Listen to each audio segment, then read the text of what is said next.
We Love Schools is made possible thanks to the very generous support of Allerton Hill Consulting.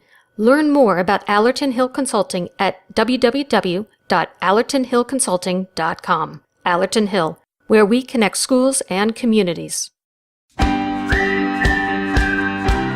Welcome to We Love Schools. I'm your host today, Carole Dorn-Bell, and I have with me Diane Egbers, who's the owner of Leadership Acceleration Incorporated, LEI for short. Diane, welcome to the podcast. Thanks, Carole. Glad to be here. So, Diane, I crossed paths actually several times with LEI because I found a lot of my superintendents were using LEI for strategic planning, and so I, of course, became interested. And this is a definite rising need within school systems, and it's my sense, having worked with school systems also, but on a different level, that post 2008, when the market crashed, they were all in survival mode and making cuts and just barely getting by. And now that we have all weathered this financial storm together, they've been able to turn their attention to some very real needs. And in some cases, things that they haven't had time to tend to within their big garden of things going on. And strategic planning is one that's just going boom right now. And so I'm very excited to talk with you. And I think our listeners will be excited to hear what you have to say today too, Diane. Can you tell us a little bit about your background and a little bit about LEI? Sure. I founded the company 21 years ago, and our passion for 21 years has been to develop leaders. And in the last 8 years, especially in education, we focus on developing leaders and leadership talent across the board. So that includes administrative team development, Board of Education development, strategic planning, culture development in school districts, and then diversity and inclusion programs. And so there are lots of areas, and we work across many different industries and bring a unique, broad perspective, we believe, to education, but have really spent time learning and understanding the culture of many different districts at this point. And so, we provide value across the board. Now you've piqued my interest on something in particular. You mentioned Board of Education development. And I don't want to deep sea dive into that too much, but when we talk about school districts and leadership, oftentimes we just look internally, the administrative team and whatnot. Can you tell us a little bit about the board development? Certainly.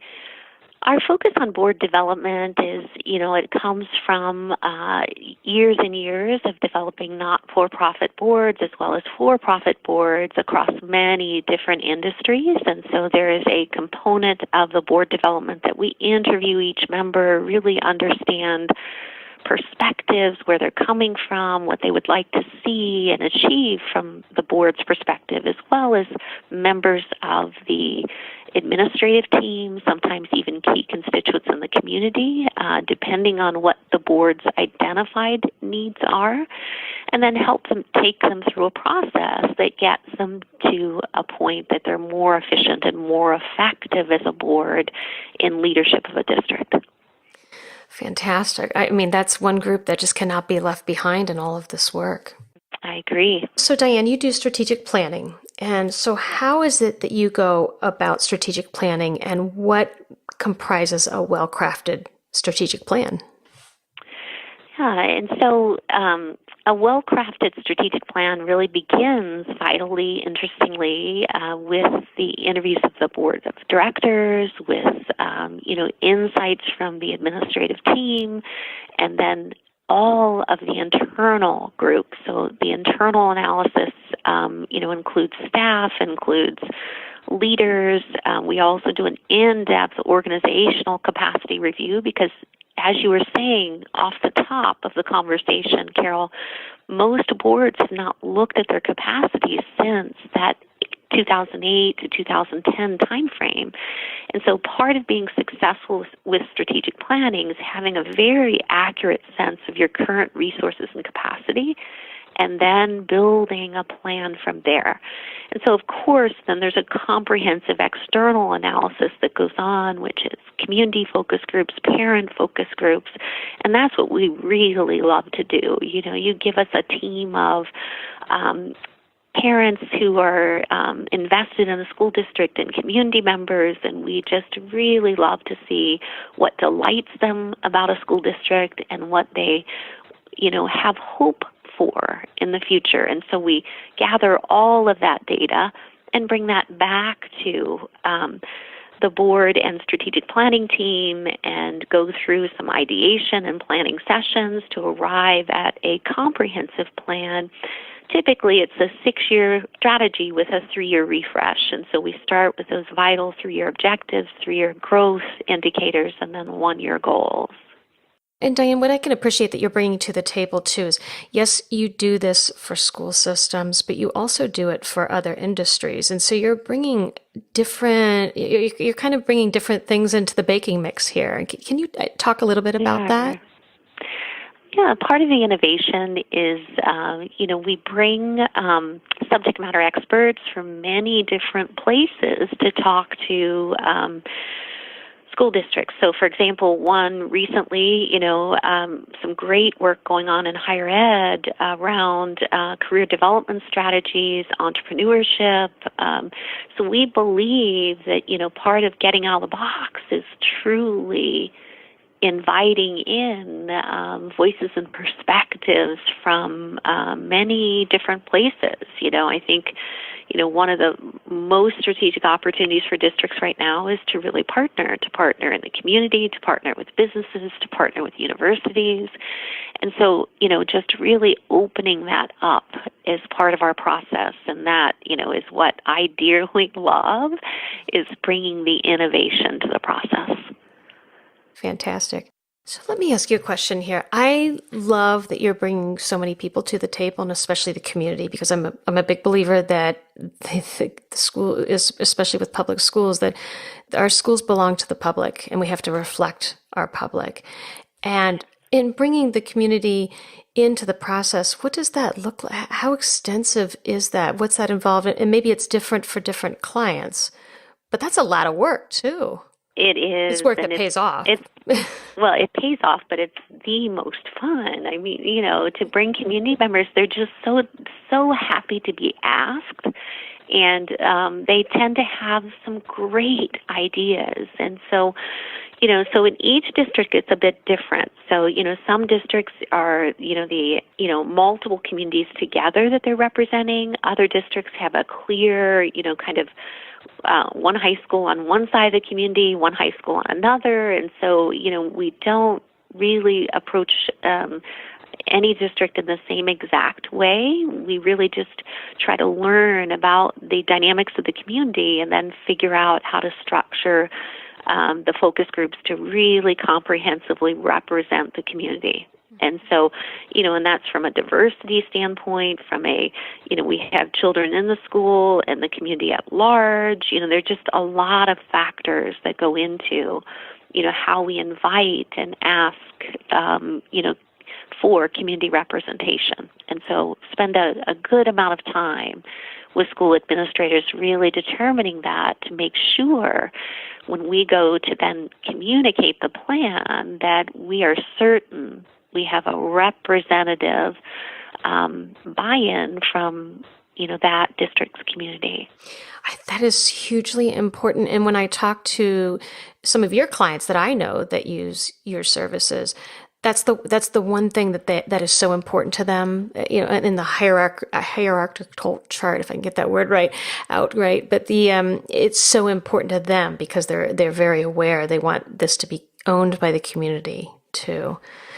Well, and it's the most strategic work, because you can imagine if there's going to be a future levy in that school district that, they need to see and have, visual representation of the progress of a district. We have 90+% implementation rate of all the school districts we work with and companies, because we don't leave anything to chance. We have a strategy implementation approach that includes monthly updates and then quarterly updates to the community.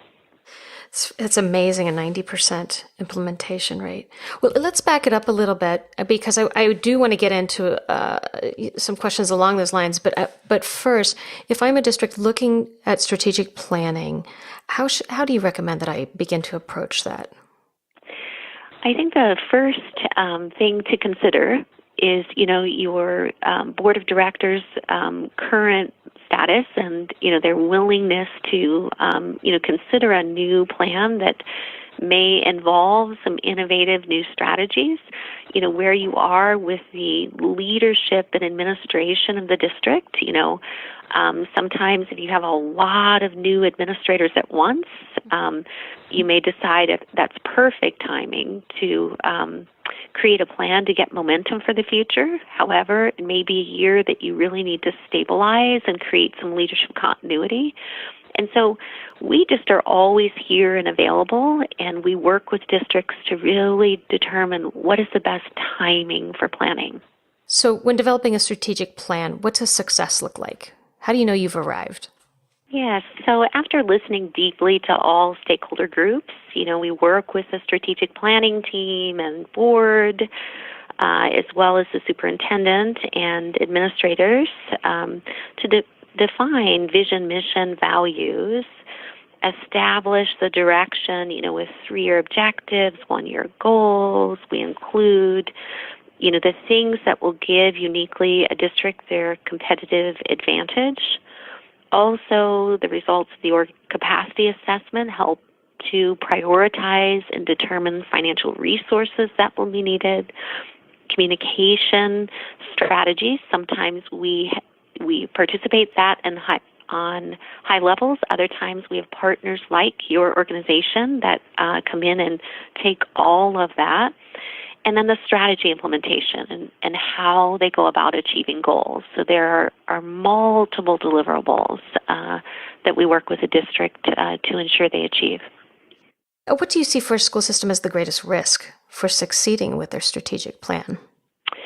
I would say the greatest risk is not onboarding parents and community effectively externally, and the greatest risk internally is not involving leaderships and staff enough, because, buy-in to a plan is vital to its overall success long term.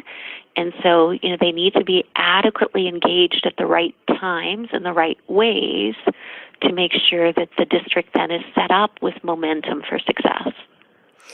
I think what you said there, in the right ways, is very critical, because I think what you're getting at is it has to be meaningful engagement. Did I interpret that correctly? Yes, you did. And so it can't be we're going to, create the plan and then just ask you for feedback. It really needs to be we're going to invite you in the formation. We're going to invite you to respond and react to broader themes, to help contribute to, the key strategies that will drive the plan. Along the way, how should a school system communicate about their strategic plan work? It's important. Most school systems have really great quality community leaders, and it's great to involve those folks from the beginning on the strategic planning team to really share upfront the process, to do that with the board in public meetings, to be very transparent about what the process will involve, and then when there will be engagement around key outcomes.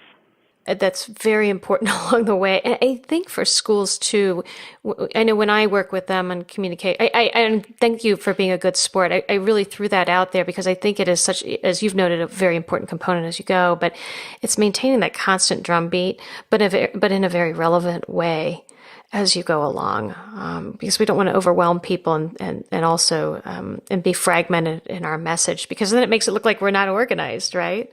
And that's not true if they're working with you. It just has to have some continuity and consistency, because that's how people start to trust that there will be momentum and that there'll be as good of updates on the other side, and so once they get confidence that it's a quality plan, then they need to start to see it communicated consistently and effectively. So Diane, when you work with an organization, how do you work with them to make sure they accomplish their goals? Because at the end of the process, you have all this input, you have this beautiful document, and then now what? Yeah, so we have a process that we literally work with them to train their administrators. We even this summer, for example, have an advanced coaching certification because it's so vital that administrators become very strong performance and development coaches. And then at the building level, a monthly update that, is a monthly update process on their goals so that, we don't leave anything to chance. We really help them with a comprehensive process to support the achievement of their plan. Well, and with a 90% implementation rate with your clients, that's stunning. I mean, that's really a stunning figure. Congratulations to you on that and to them. Thank you. And it's all them. They're all talented leaders and, given a process that you can trust and you don't need to think about, of course leaders achieve. And it's often the lack of achievement and where we fall down is when we don't have a consistent process to support our efforts. It's not that, we don't have talented leaders who want to achieve. It's just they need a really strong process to enable that achievement. Absolutely. And not ever for the lack of talented leaders. No, absolutely not. This is a fantastic resource. Diane, before we part ways here on the podcast, do you have a reading recommendation for our listeners? Yeah, the one I would suggest is Harvard Business Review's Mastering the Management System. It speaks to the importance of alignment, this process of setting strategy, providing the updates, checking in, and then resetting strategy. And so we use it as a foundation for so much of the work that we do. Fantastic, and I'll be sure to check that out.